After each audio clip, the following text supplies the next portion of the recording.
പ്രണയിക്കാനും സ്നേഹിക്കാനും ഇഷ്ടപ്പെടാനും കൂടെ കൊണ്ടു നടക്കാനും താല്പര്യമില്ലാത്ത ഒരു റിലേഷൻഷിപ്പിൽ കണ്ടിന്യൂ ചെയ്യുന്നത് കൊണ്ട് എന്തർത്ഥമാണുള്ളത്? അതിനെന്ത് പേരാണ് പറയാൻ പറ്റുന്നത്? അതിന് പ്രത്യേകിച്ച് എന്തെങ്കിലും ഓമന പേര് ഉണ്ടായിരിക്കും.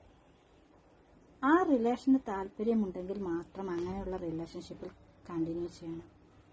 അല്ല എങ്കിൽ അങ്ങനെയുള്ള റിലേഷൻഷിപ്പിൽ കണ്ടിന്യൂ ചെയ്യരുത്. കാരണം അവർക്ക് പ്രിയപ്പെട്ടത് നിങ്ങൾ മാത്രമല്ല, അവർക്ക് മറ്റു പലതുമുണ്ട്. മറ്റു പലരോട് നിങ്ങളെപ്പോലെ തന്നെ ഇഷ്ടവും കാണും.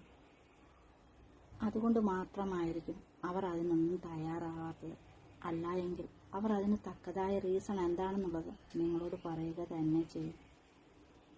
ഇടയ്ക്ക് വന്നിട്ട് നിങ്ങളെ ബന്ധം സ്ഥാപിക്കുകയും പിന്നീട് കുറേ നാളത്തേക്ക് നിങ്ങളോട് ഒരു അടുപ്പവും ഇല്ലാതെ നിൽക്കുകയും ചെയ്യുന്ന റിലേഷൻഷിപ്പ് ആർക്കും അത്രമേൽ സ്നേഹമുള്ള ഒരാളോടും ചെയ്യാൻ പറ്റുന്ന കാര്യമല്ല എന്ന് നമ്മൾ തിരിച്ചറിയണം. അത് കപടമായ സ്നേഹമായിരുന്നു ഉള്ളിലുള്ളത് കൊണ്ട് മാത്രമാണ് അങ്ങനെയൊക്കെ ആർക്കായാലും പെരുമാറാൻ സാധിക്കുന്നത്.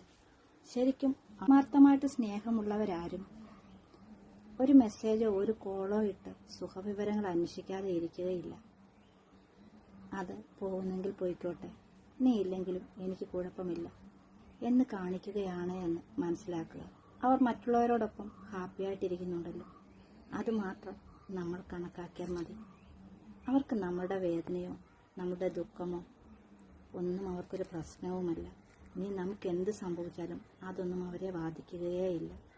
അങ്ങനെയുള്ളവരായിരിക്കരുത് നമ്മുടെ ലൈഫിലേക്ക് കടന്നു വരേണ്ടത്.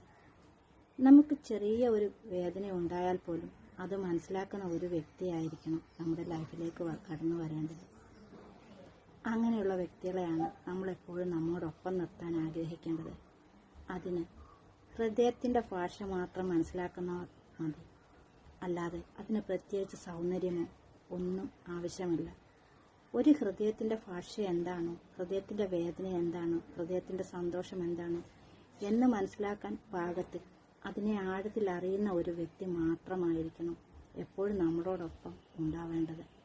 അല്ലാതെ നമ്മളിലെ കുറവിനെ മാത്രം കാണാൻ ആഗ്രഹിക്കുകയും അവരോടൊപ്പം നമ്മളെ കമ്പയർ ചെയ്യുകയും മറ്റുള്ളവരോടൊപ്പം നമ്മളെ കമ്പയർ ചെയ്ത് കാണാൻ ശ്രമിക്കുകയും ചെയ്യുന്ന ഒരാളോടൊപ്പം ആവരുത്. അങ്ങനെയുള്ളവർ എപ്പോഴും എത്ര ഇനി നമ്മളോട് സ്നേഹം കാണിച്ച് നമ്മളോടൊപ്പം വന്നാലും അവർക്ക് പലപ്പോഴും അവരുടെ ആഗ്രഹങ്ങൾക്കും അവരുടെ ഇഷ്ടങ്ങൾക്കും അനുസരിച്ച് ആരെയെങ്കിലും കണ്ടാൽ അവരങ്ങോട്ട് പോകാനുള്ള സാധ്യതകൾ വളരെയേറെയാണ്. അതറിഞ്ഞും മനസ്സിലാക്കിയും മാത്രം നമ്മൾ പെരുമാറണം. അങ്ങനെയുള്ള ബന്ധങ്ങളിൽ നിന്ന് നമ്മൾ വേദനിക്കാതെ വീണ്ടും വീണ്ടും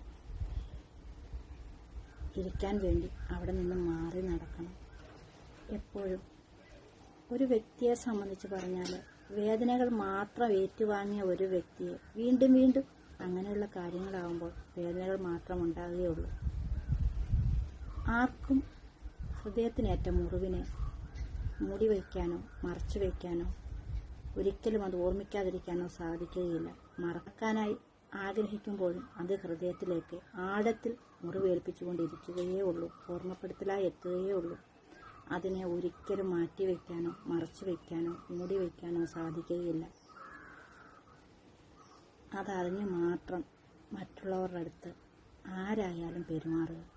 മറ്റൊരാളുടെ കണ്ണുനീർ തുടയ്ക്കാൻ സാധിച്ചില്ല എങ്കിലും മറ്റൊരാളുടെ കണ്ണുനീരിന് കാരണഭൂതരാവാതിരിക്കുക എന്നതാണ് നമുക്കൊരാൾക്ക് ചെയ്തു കൊടുക്കാൻ പറ്റുന്ന ഏറ്റവും നല്ല കാര്യം.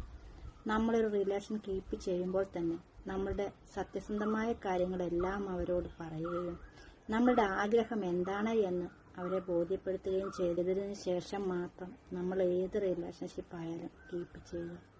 അല്ലാതെ നമ്മുടെ ആഗ്രഹങ്ങൾക്ക് വേണ്ടി നമ്മുടെ കൗതുകത്തിന് വേണ്ടി നമ്മൾ ഒരു വ്യക്തിയുടെയും ജീവിതം തച്ചുടച്ച് കളയരുത്.